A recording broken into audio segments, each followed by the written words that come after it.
Hello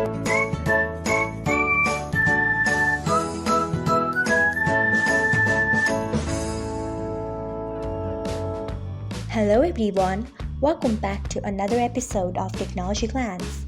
Today in this video, I'm going to guide you through how you can disable allow resharing to stories on Instagram Lite. So let's get started. Firstly, open Instagram Lite app in your device.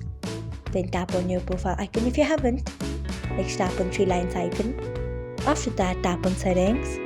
Next tap on privacy. Then tap on story. After that, you can see the option of allow resharing stories. Turn off it by tapping on it. So this is how you can disable allow resharing to stories on Instagram Lite. Thanks for watching. If you found this guide helpful, we would love it if you hit the thumbs up button below. We upload great new tech tutorials like this one every day, so do not forget to subscribe to our channel and hit the bell icon so that you'll never miss another update.